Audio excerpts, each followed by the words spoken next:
অনেক সময় আগের কথা, কোনো এক জঙ্গলে এক ইচ্ছাধারী নাগ ও নাগিনী বাস করত। তাদের কাছে ভগবান শিবের দেওয়া একটি নাগমণি ছিল। সেটিকে তারা কয়েক বছর ধরে রক্ষা করছিল। কিন্তু একদিন শহর থেকে আসা কিছু সাপুড়ে ওই নাগমণির কথা জানতে পারে। ওই নাগমণিটা এই জঙ্গলেই থাকা উচিত। আমাদের যত তাড়াতাড়ি সম্ভব ওটাকে কোনোভাবে খুঁজতেই হবে। ওটাকে পাওয়ার পরে পুরো পৃথিবীতে আমাদেরই রাজত্ব চলবে। আর প্রত্যেককে আমাদেরকেই পুজো করতে হবে, আর তারপর আমরা আরো শক্তিশালী হয়ে যাব। এইসব কথা নাগ ও নাগিনী শুনে ফেলে।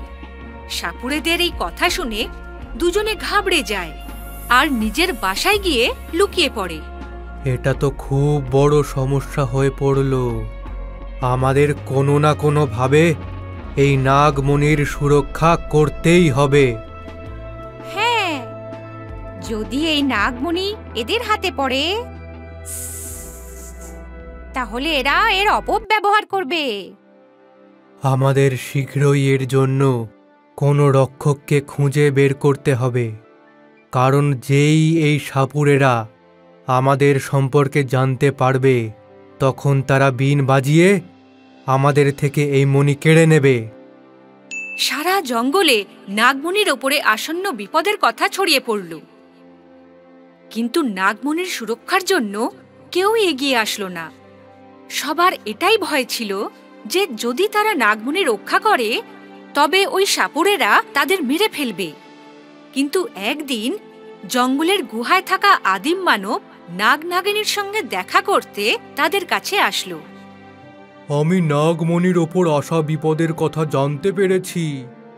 যদি আপনি চান তবে কিছু সময়ের জন্য আপনি আমাকে ওই নাগমণিটা দিতেই পারেন। আমি ওটার কোনো অপব্যবহার হতে দেব না। আপনার কি নিজের প্রাণের কোনো ভয়ই নেই? ওই সাপুড়েরা খুবই শক্তিশালী। আমি জানি, কিন্তু এই সমগ্র জঙ্গলে আমি একাই আছি যে ওই সাপুড়েদের সঙ্গে লড়তে পারি। আপনি ঘাবড়াবেন না। যখন সব ঠিক হয়ে যাবে তখন আমি এই মণি আপনাকে ফেরত দিয়ে দেব। আপনার ওপর আমার পুরো আস্থা আছে। আপনি এই মণি নিয়ে যেতেই পারেন। আদিম মানব চেহারায় বিশাল ছিল। সে অর্ধেক মানুষ আর অর্ধেক বাঁদর ছিল। অনেক সময় ধরে জঙ্গলে থাকার দরুন জঙ্গলবাসীরা তাকে বিশ্বাস করত।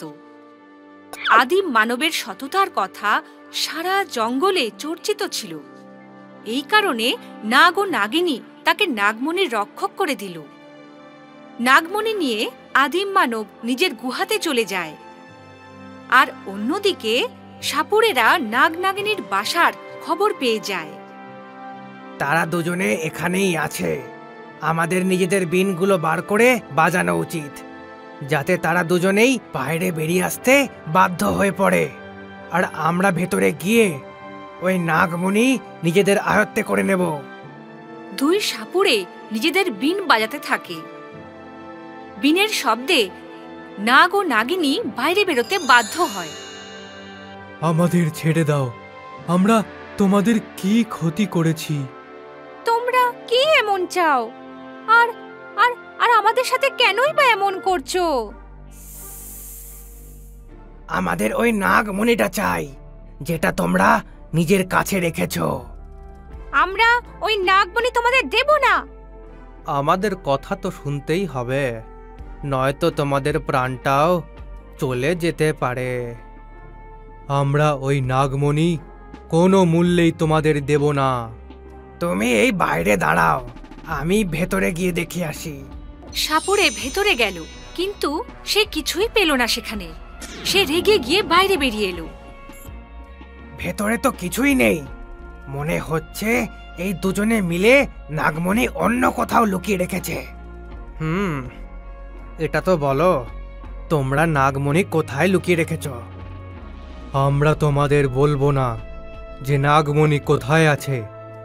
ঠিক আছে, এখনই শিক্ষা দিচ্ছি তোমাকে।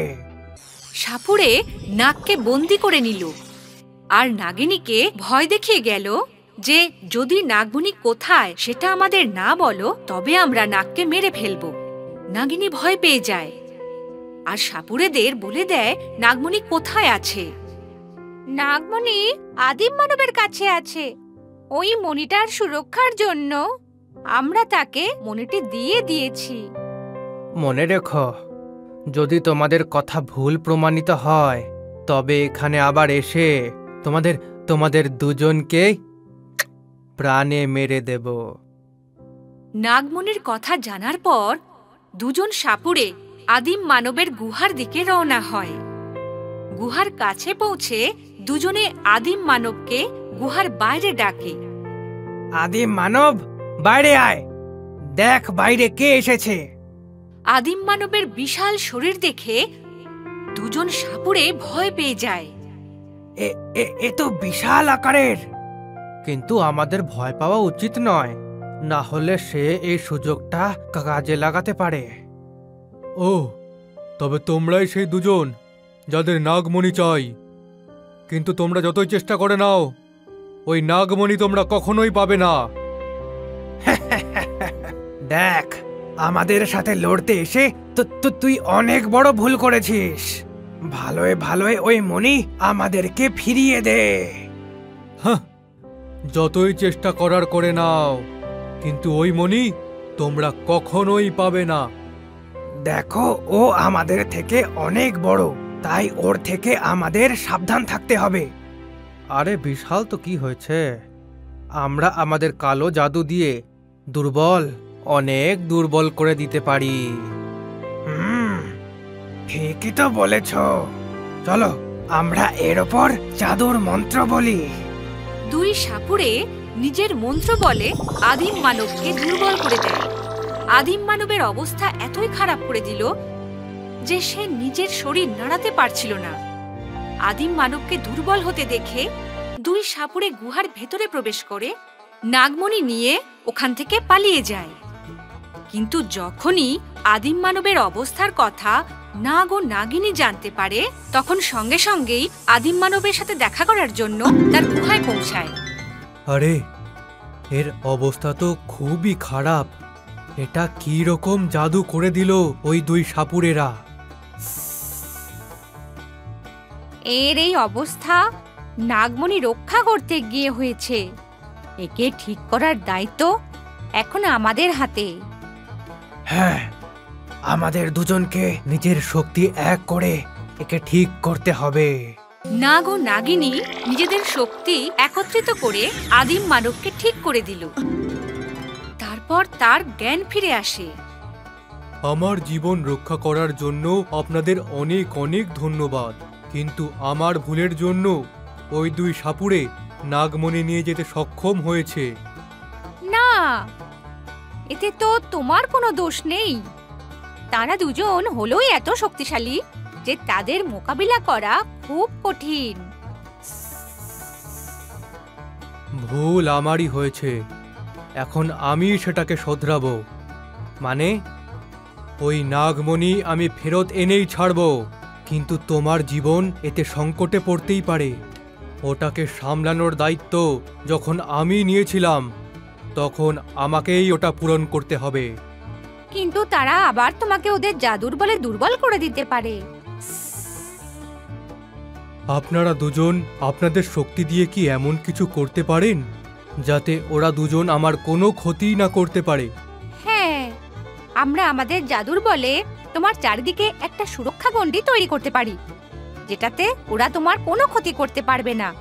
কিন্তু একথা মনে রেখো, এই জাদুর শক্তি সূর্যাস্তের পর শেষ হয়ে যাবে। সাপুড়েদের খুঁজতে আদিম মানব বেরিয়ে পড়ে। তাদের খোঁজার জন্য জঙ্গলবাসী তাকে সাহায্য করে। সন্ধে হতে থাকে আর সূর্য অস্ত যায়, কিন্তু আদিম মানব ওই দুই সাপুড়ের কোনো খোঁজ পেল না। সন্ধে হতে চলল, এখনো ওদের দেখা না মিললে আমার সুরক্ষা গণ্ডির শক্তি শেষ হয়ে যাবে। তখন কাছেই একটা কুঁড়ে ঘর থেকে আদিম মানব কারোর উপস্থিতির শব্দ শুনতে পায়, আর সে সেদিকেই এগিয়ে চলে। সেখানে গিয়ে সে দেখে দুই সাপুড়ে মণির সাথে কোনো জাদু করার প্রস্তুতি নিচ্ছে। তো তোমরা দুজন এখানে? তারা দুজন আদিম মানবকে সবল দেখে অবাক হয়ে যায়। ওই নাগমণি আমাকে ফেরত দাও, না হলে আজ তোমাদের বিনাশ নিশ্চিত। দুজন নিজেদের বাঁচাতে আবার মন্ত্র পড়া শুরু করে, কিন্তু এইবার আদিম মানবের ওপর এর কোনো প্রভাব পড়ল না। এই দেখে দুই সাপুড়ে ভয় পেয়ে যায়। কি হলো, তোমাদের মন্ত্রের কোনো প্রভাবই পড়ল না আমার ওপর? এখন মনে রেখো, এর আর কোনো প্রভাবও পড়বে না। যদি নিজের ভালো চাও তো এক্ষুনি নাগমণি আমাকে ফিরিয়ে দাও। দুইজন সাপুড়ে সেখান থেকে পালাতে থাকে। তখনই আদিম মানব তাদের দুজনকে হাত দিয়ে ধরে মাটিতে আছাড় মেরে দেয়। এই দেখে তারা আরো ভয় পেয়ে যায়। নাগমণি দেবে কিনা? ভয় পেয়ে গিয়ে দুজন সাপুড়ে নাগমণি আদিম মানবকে দিয়ে দিল আর সেখান থেকে পালিয়ে গেল। নাগমণি নিয়ে আদিম মানব নাগ ও নাগিনীর কাছে যায় আর তাদেরকে নাগমণি ফিরিয়ে দেয়, যা দেখে নাগ ও নাগিনী আর জঙ্গলবাসী খুব খুশি হয়ে যায় আর আদিম মানবকে ধন্যবাদ জানায়। তখন আদিম মানব বলে, এই কাজ আমি একা করিনি, আপনাদের সবার সাহায্যে করেছি। যদি আপনারা না সাথে থাকতেন তবে এই কাজটা আমার জন্য খুবই মুশকিল হতো। তাহলে বন্ধুরা, এই গল্প থেকে আমরা এই শিক্ষা পাই যে যদি সবাই একসাথে মিলে আর একতার সঙ্গে কোনো কাজ করে থাকি, তবে কোনো শক্তি আমাদের ওই কাজটি করার থেকে আটকাতে পারবে না। হ্যালো বন্ধুরা, আমাদের কমেন্ট করে অবশ্যই বলো যে তোমাদের এই গল্পটা কেমন লাগলো। আর এটাও বলো যে যদি তোমরা আদিম মানব মানে আমার জায়গায় থাকতে, তবে দ্বিতীয়বার নাগমণি নেওয়ার সাহস করতে, না ভয়ে নিজের গুহাতেই থাকতে? এই গল্পটাকে লাইক নিশ্চয়ই করুন আর বন্ধুদের সাথে অবশ্যই শেয়ার করুন। বাই। কোনো এক শহরে কণিকা নামের এক 6 বছরের মেয়ে তার বাবা রমেশ আর মা সুনয়নার সাথে থাকত। কণিকা মাঝে মধ্যেই তার বাবার সাথে বাইকে চড়ে বাজারে ঘুরতে যেত। নিজের বাবার সাথে বাইকে চড়তে ওর খুব ভালো লাগতো। কিন্তু একদিন কণিকা তার ক্লাসে বসে একটি লেখা পড়ছিল, যা দেখে ও ঘাবড়ে যায়। এখানে তো লেখা আছে যে যদি আমরা বাইক চালানোর সময় হেলমেট না পরি, তাহলে দুর্ঘটনার সময় আমাদের প্রাণ যেতে পারে। কিন্তু বাবা তো কখনো হেলমেটই পরে না। কণিকা এইসব ভেবে খুব ভয় পেয়ে যায়। আর সন্ধ্যায় বাবা বাড়ি ফিরতেই সে তার মনের কথা বাবাকে বলে দেয়। বাবা, তোমায় একটা কথা বলবো? হ্যাঁ বাবা, বলো। বাবা, তুমি হেলমেট কেন পরো না? আরে, এই প্রশ্ন তোমার মাথায় কোথা থেকে এলো? বলো না বাবা, বলো। বাবু, ব্যাস এমনি আমার এটার দরকার মনে হয় না। বাবা, এখানে দরকারের কি আছে? আমাদের তো সব সময় হেলমেট পরা উচিত না? আমি না আজ আমার বাংলা বইয়ে পড়লাম যে হেলমেট পরা কতটা জরুরি। যদি আমাদের সাথে কোনো দুর্ঘটনা হয়, তাহলে হেলমেট আমাদের সেই দুর্ঘটনা থেকে বাঁচিয়ে নেয়। হ্যাঁ হ্যাঁ, তোমার বাবা সুপারম্যান, তার কিচ্ছু হবে না। তুমি তার চিন্তা একেবারেই করো না। এই শুনে কণিকা খুব খুশি হয় যে ওর বাবা একজন সুপারম্যান আর ওর বাবার কখনো কোনো ক্ষতি হতে পারে না। কিছুদিন পর কণিকার বাড়ির সামনে একটা বিশাল বড় মেলা বসে। আর সে এটাও জানতে পারে যে ওই মেলায় অনেক রং বেরঙের খেলনাও আছে। ও ওই খেলনাগুলোর জন্য নিজের বাবার কাছে জেদ করে। বাবা, আমিও খেলনা কিনতে চাই, প্লিজ আমায় ওই খেলনা এনে দাও না। কণিকা, তোমার কাছে এমনি অনেক খেলনা আছে, আর খেলনা নিয়ে কি করবে তুমি? বাবা, ওগুলো তো পুরনো হয়ে গেছে, আমার এখন নতুন খেলনা চাই। কণিকা, বাবা যখন বারণ করছে তখন কেন কথাটা বুঝতে পারছো না? বাবা প্লিজ কিনে দাও না। আর এমনিতেও আজ তো মেলার শেষ দিন, তাই না? এরপর ওই মেলার খেলনা আমি আর কখনো কিনতে পারবো না। আরে তুমি কণিকাকে খেলনা এনেই দাও না, এরপর তো ওই খেলনা ও কিনতেও পারবে না। এই শুনে রমেশ কণিকার জন্য খেলনা কিনতে যাবে বলে তৈরি হয়ে যায়, যার জন্য সে তার বাইকও বার করে ফেলে। তখনই কণিকা সেখানে আসে। বাবা বাবা, আমিও তোমার সাথে যাই না, খেলনা আমার পছন্দের হওয়া চাই, তাই না? রাত হয়ে গেছে বাবু, আমি তোমার জন্য খেলনা নিয়ে আসছি। বলো তোমার কি কি খেলনা দরকার? কণিকা বাবাকে নিজের পছন্দ বলে আর তাড়াতাড়ি ফিরে আসার জন্য বলে। তখনই কণিকার কিছু মনে পড়ে যায়। বাবা 1 মিনিট, আমি এক্ষুনি আসছি। আরে কোথায় যাচ্ছ তুমি? আমার এমনিতেই দেরি হয়ে যাচ্ছে, তাড়াতাড়ি এসো কণিকা। তখনই কণিকা নিজের বাবার কাছে যায় আর নিজের সাথে বাবার জন্য হেলমেটটাও নিয়ে আসে। বাবাকে হেলমেট দিতে দিতে কণিকা বলে, আমার জানা আছে বাবা যে তুমি সুপারম্যান, কিন্তু সুপারম্যানেরও মাঝে মাঝে ছোটখাটো আঘাতও লেগে যেতে পারে, আর আমি চাই না যে আমার বাবার কোনো ছোটখাটো আঘাতও লাগুক, তাই না? এই শুনে রমেশ একটু চিন্তায় পড়ে যায় আর তাড়াতাড়ি হেলমেট পরে নেয়। হেলমেট পরেই রমেশ কণিকার জন্য খেলনা আনবে বলে মেলায় চলে যায়। অনেক দেরি হয়ে যায়, তবুও রমেশ বাড়ি ফেরে না, যার জন্য সুনয়না খুবই চিন্তায় পড়ে যায়। মাকে চিন্তায় দেখে কণিকা জিজ্ঞাসা করে, কি হলো মামনি, তুমি এত চিন্তা কেন করছো? কণিকা, তোমার বাবা এখনো বাড়ি ফেরেনি, আমার তো খুবই চিন্তা হচ্ছে। আরে মামনি, বাবার কিচ্ছু হবে না, তুমি চিন্তা করো না। আর এমনিতেও সুপারম্যানের আবার কিছু হতে পারে নাকি? কণিকার কথা শুনে সুনয়না হাসতে শুরু করে, কিন্তু ভেতরে ভেতরে সে ভীষণই চিন্তা করছিল। তখনই সুনয়নার কাছে একটা ফোন আসে। ওই ফোনটা তোলার পর সুনয়না হঠাৎই নিচে পড়ে যায় আর কাঁদতে শুরু করে। এই দেখে কণিকা জিজ্ঞাসা করে, কি হলো মামনি, তুমি কাঁদছো কেন? মামনি বলো না। বাবু, বলো না মামনি, কি হলো, কি হলো, বলো না। বাবু, তোমার বাবার অ্যাক্সিডেন্ট হয়ে গেছে, আরো হসপিটালে আছে, আমাদের খুব তাড়াতাড়ি ওখানে যেতে হবে। এই সব কিছুই আমার জন্যই হয়েছে, আমি জেদ করে বাবাকে নিজের জন্য খেলনা আনতে পাঠিয়েছিলাম। যদি আমি বাবাকে না বলতাম তাহলে সে কোথাও যেত না, সব আমার জন্যই হয়েছে মামনি। এই শুনে সুনয়না কণিকাকে নিয়ে হসপিটালে যায়। হসপিটালে গিয়ে সুনয়না ডাক্তারকে জিজ্ঞাসা করে, ডাক্তারবাবু, আজ এক ব্যক্তির অ্যাক্সিডেন্ট হয়েছে, ও বাইকে ছিল, আপনি কি বলতে পারবেন সে কোথায় আছে?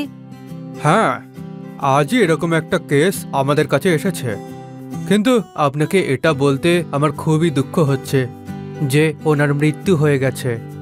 উনি ওনার হেলমেটটা পরেছিলেন না, যার জন্য সেই সময় ওনার মৃত্যু হয়ে গেছে। এই শুনে সুনয়না আর কণিকার অবস্থা খুব খারাপ হয়ে যায় আর তারা ওখানেই কাঁদতে শুরু করে দেয়। আরে এটা কি হয়ে গেল, আমি ওকে ছাড়া কি করে বাঁচবো, তোকে কি করে সামলাবো কণিকা? এইসব আমার জন্য হয়েছে, যদি আমি বাবাকে না বলতাম আমার জন্য খেলনা আনার জন্য, যদি বাবাকে হেলমেট 1 মিনিট, কিন্তু আমি তো বাবাকে নিজের সামনে হেলমেট পরিয়েছিলাম, আর যার ব্যাপারে ডাক্তার বলছে তার মাথায় তো হেলমেটই ছিল না। তখন কণিকা তার মাকে বলে, মামুনি, বাবা তো মাথায় হেলমেট পরেছিল, সে তো হেলমেট পরেই গিয়েছিল। ওনার বাজে স্বভাব ছিল কণিকা, ও কখনো হেলমেট পরতো না। তোমার কথায় ও হয়তো হেলমেট পরেছিল, কিন্তু পরে খুলে ফেলেছিল হয়তো। না মামুনি, বাবা কখনো আমার কথা ফেলতে পারে না। কণিকা, ব্যাস হয়ে গেছে তোমার, তুমি এখনো জেদ করছো কেন? তখন দুজনকেই পিছন থেকে কেউ একজন ডাকে। যখন দুজন ঘুরে দেখলো, তখন দুজনেরই চোখ ছানা বড়া হয়ে যায়। ওদের সামনে রমেশ দাঁড়িয়েছিল। রমেশকে যখন দুজনে দেখল তখন রমেশ এমনিতে ঠিকই ছিল, শুধু ওর শরীরে ছোটখাটো আঘাত লেগেছিল, যা দেখে সুনয়না জিজ্ঞাসা করে, আরে তুমি তো একদম ঠিকই আছো, কিন্তু কিন্তু কিন্তু ওই ডাক্তার যে বলল তুমি আর নেই। ওনার কোথাও ভুল হচ্ছে বোধহয়, কারণ আজ একটা নয়, দুটো অ্যাক্সিডেন্ট একসাথে হয়েছে। আমাদের দুজনের অ্যাক্সিডেন্টই একসাথে হয়েছিল, কিন্তু হেলমেট পরে থাকার কারণে আমি বেঁচে গেছি, কিন্তু ওই লোকটার মৃত্যু হয়ে গেছে। ধন্যবাদ তো কণিকাকেই দেওয়া উচিত, কারণ ওই আমায় জোর করে হেলমেট পরিয়ে দিয়েছিল, না হলে আজ আমারও প্রাণ যেতে পারত। তখনই কণিকা নিজের বাবাকে বলে, বাবা, তুমি তো এমনিতেই সুপারম্যান, তোমার তো কখনো কিচ্ছু হতেই পারে না, তাই না? না বাবু, হ্যাঁ, আমি কোনো সুপারম্যানই নই। যখন কথা ট্রাফিক রুলের হয় তখন সেটা সবারই মেনে চলা উচিত, কারণ যখন কোনো দুর্ঘটনা হওয়ার থাকে তখন সেটা এই দেখে হয় না যে তুমি কতটা শক্তিশালী, শুধু দুর্ঘটনা হয়েই যায়। আমাদের শুধু দুর্ঘটনা এড়িয়ে চলার জন্য নিয়মগুলো মেনে চলা উচিত, যেটা আমাদেরই রক্ষার জন্য বানানো হয়েছে। আর কণিকা, এই কথা আমি শুধু তোমার জন্যই বুঝেছি বাবু, আজ শুধু তোমার জন্যই আমার প্রাণ বেঁচেছে। নিজের বাবার কথা শুনে কণিকা খুব খুশি হয়ে যায় আর তাকে জড়িয়ে ধরে। রমেশ সবাইকে নিয়ে বাড়ি ফিরে আসে, আর কিছুদিনের মধ্যেই ওই সব ছোটখাটো আঘাতও সেরে যায়। এর সাথেই রমেশ ওই দিনের পর থেকে কখনো হেলমেট ছাড়া বেরোয় না, আর সব ট্রাফিক রুলস মেনে চলে। তাহলে বন্ধুরা, এই গল্প থেকে আমরা এই শিক্ষা পাই যে আমাদের সব সময় ট্রাফিক নিয়ম মেনে চলা উচিত, কারণ একটু অসাবধান হলেই দুর্ঘটনাও ঘটতে পারে। হ্যালো বন্ধুরা, আমাদের কমেন্ট করে নিশ্চয়ই বলুন যে আপনাদের এই গল্প কেমন লাগলো, আর এটাও বলুন যে আপনারা আপনাদের বাড়িতে হেলমেট পরার জন্য নিজের পরিবারের লোকেদের বলেন তো। এই গল্পকে লাইক অবশ্যই করুন আর নিজের বন্ধুদের সাথে শেয়ার করতে ভুলবেন না। বাই। কোনো এক গ্রামে গৌরব নামের একটা ছেলে থাকত, যে খুবই দুষ্টু ছিল। তার পড়াশোনায় একটুও মন ছিল না। সে সারাদিন ধরে নিজের বন্ধুদের সাথে খেলতে থাকত। তার বাবা বিশ্বজিতের এইসব একটুও পছন্দ ছিল না। একদিন গৌরব গুলি ডান্ডা খেলছিল, তখন তার গুলি একটি মহিলার মাথায় গিয়ে লেগে যায়, আর সে ঝামেলা শুরু করে দেয়। চেঁচামেচি শুনে গৌরবের বাবা বাইরে আসেন আর বলেন, কি হয়েছে দিদি ভাই, আপনি তো রেগে যাচ্ছেন কেন? এই দুষ্টু ছেলেটা আমার মাথায় গুলি মেরেছে, দেখো কতটা আঘাত পেয়েছি আমি, আর আমার ব্যথাও করছে। আমি আপনাকে জেনে শুনে গুলিটা মারিনি, আপনি নিজেই গুলির সামনে এসেছিলেন আর এখন চেঁচামেচি করছেন। দেখলেন আপনি, আপনার ছেলে দুষ্টু থাকার সাথে সাথে অসভ্যও আছে, একে একটু সভ্যতা শেখাবেন। এই বলে মহিলাটি সেখান থেকে চলে যায়, আর বিশ্বজিৎ নিজের ছেলেকে ঘরে নিয়ে যান। ঘরে গিয়ে তিনি গৌরবকে খুব মারেন, আর সে কাঁদতে কাঁদতে ঘুমিয়ে পড়ে। কিন্তু গৌরবের দুষ্টুমিতে কোনোই পরিবর্তন দেখা যায় না। তখনই একদিন গ্রামে এক ডাইনির থাকার কথা ছড়িয়ে পড়ে, আর গৌরব নিজের বন্ধুদের জিজ্ঞাসা করে, আরে তোমরা জানো আমাদের গ্রামে এক ডাইনি এসে গেছে? হ্যাঁ, আমিও তো তাই শুনেছি, কিন্তু এই ডাইনিরা দেখতে কেমন হয়? আমি তো কখনোই দেখিনি। আরে ডাইনির লম্বা লম্বা চুল থাকে, তার চোখ বড় বড় হয়ে থাকে, আর তার পা উল্টো দিকে থাকে। তারা মানুষদের খেয়ে ফেলে। কিন্তু তুই ডাইনিদের ব্যাপারে এত কিছু কিভাবে জানলি? আমার মামা বলেছিলেন তিনি ডাইনিদের নিজের বশে করে নেন, সেই জন্য আমি জানি। এরপর তিন বন্ধু গুলি ডান্ডা খেলতে লাগে। তাদের গুলি ডান্ডা খেলতে খেলতে অনেক দেরি হয়ে যায়। গৌরব এত জোরে ডান্ডা দিয়ে গুলিতে মারে যে সেটা সোজা একটা বড় আর ঘন গাছে গিয়ে আটকে যায়। তারা তিন বন্ধু সেই গাছের কাছে গিয়ে পৌঁছায়। তখন গৌরব সেই গুলিটাকে নামানোর চেষ্টা করতে থাকে। তখনই তার বন্ধু বলে, আরে তুমি এটা কি করছো? গাছকে ছোবে না, এই গাছের ডাইনি থাকতে পারে। হ্যাঁ, আমিও শুনেছিলাম পরশু রাতে এখান দিয়ে একটা আন্টি নিজের ঘরে যাচ্ছিলেন, আর তিনি এই গাছের নিচে বসে যান। পরের দিন তিনি রক্তবমি করতে করতে মারা যান। হ্যাঁ, এমনটা আবার হয় নাকি? এমনটা হয়ে থাকে ভাই। ঠিক আছে, তো আমার মামা বলেছিলেন যে যে কেউ ডাইনির গাছের আশেপাশে ঘুরে বেড়ায় সে মরেই যায়। আমি তো যাচ্ছি ঘরে। এই বলে তিনজন যে যার নিজের ঘরে চলে যায়।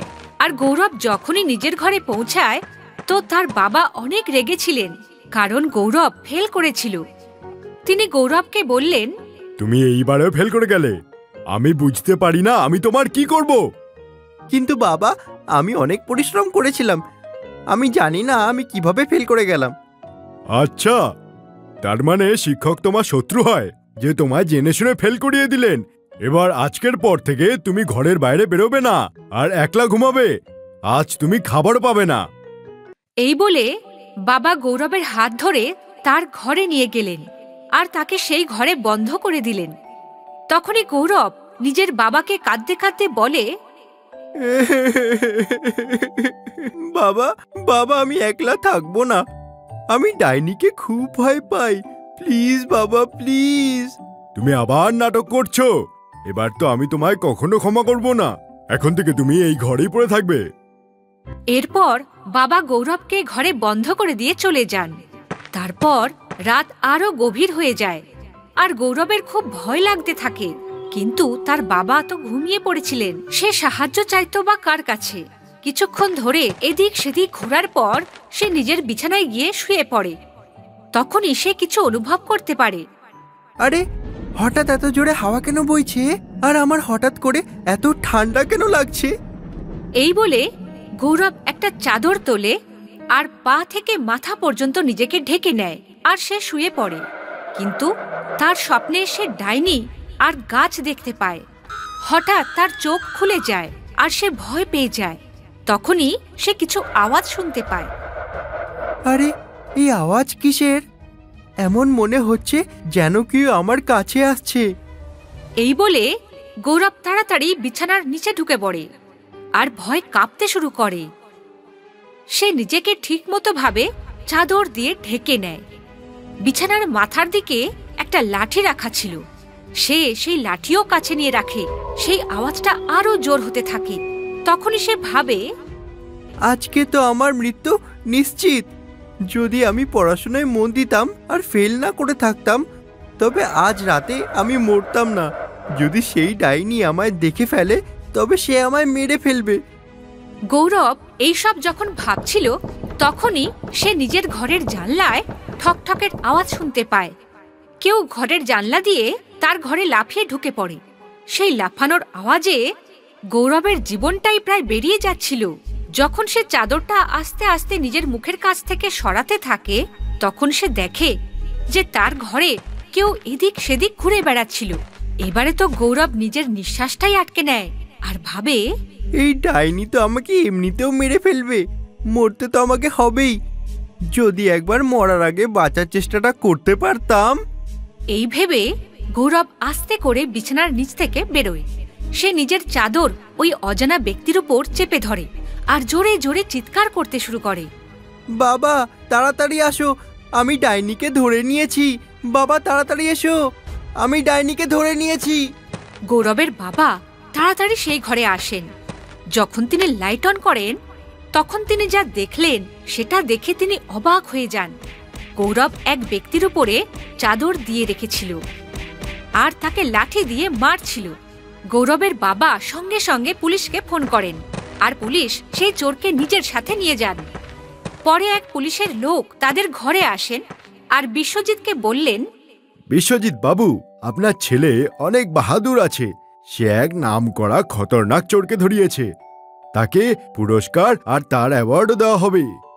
এই শুনে বিশ্বজিতের চোখে জল চলে আসে আর তিনি গৌরবকে বুকে টেনে নেন। নিজের বাবাকে কাঁদতে দেখে গৌরব বলে, বাবা, তুমি কেঁদো না, আমায় ক্ষমা করে দাও। আমি কখনো তোমার কথা শুনিনি। আজকের পর থেকে আমি প্রতিদিন পড়াশোনায় মন দেব আর কখনো তোমায় কষ্ট দেব না বাবা। তাহলে বন্ধুরা, এই গল্প থেকে আমরা এই শিক্ষা পাই যে আমাদের কখনোই হার মেনে নিতে নেই। কখনো কখনো সে সুযোগটিও আমাদের কাছে উপহার হয়ে আসে। হ্যালো বন্ধুরা, আমাদের কমেন্ট করে নিশ্চয়ই জানাবেন যে আপনাদের এই গল্পটি কেমন লাগলো। এই গল্পটি অবশ্যই লাইক করুন আর নিজের বন্ধুদের সাথে শেয়ার করতে ভুলবেন না। বাই। কোনো এক সময়ের কথা, কোনো এক গ্রামে এক পুরনো আর খালি বাংলোতে এক ল্যাংড়া ভূত থাকত, যে দেখতে খুব ভয়ানক ছিল। ও সবসময় গ্রামবাসীদেরকে বিরক্ত করতে থাকত। সে সবাইকে এটাই বলতো যে যদি কোনো গ্রামবাসী সূর্য ডোবার পরে আমায় দেখা দেয় তো আমি তাকে আমার মতোই ল্যাংড়া বানিয়ে দেব। সেই জন্য ওখানে কেউ আসতো না। একদিন রাতে ওই গ্রামে একটি লোক আসে যে ল্যাংড়া ভূতের ব্যাপারে কিচ্ছু জানতো না। ল্যাংড়া ভূত ওকে ধরে ফেলে আর বলে, আজ আমি তোকে ছাড়ব না। অনেক দিন পর কোনো এক লোক আমার খপ্পরে পড়েছে। ওই লোকটি ল্যাংড়া ভূতের কথা শুনে খুব ভয় পেয়ে গেল আর বলল, তুমি কে ভাই? আর তুমি আমার রাস্তায় বা আটকালে কেন? তুমি আমাকে চেনো না? আমি এই গ্রামের ভূত। আর যে এই রাতের বেলা এখানে আসে আমি তাকে আমার মতো ল্যাংড়া বানিয়ে দিই। আমি জানতাম না। প্লিজ আমাকে ছেড়ে দাও, আমায় ক্ষমা করে দাও। আমি রাত তো দূরের কথা, দিনেও এখানে আসবো না। না, এই গ্রামে শুধু আমি ল্যাংড়া থাকতে পারি না।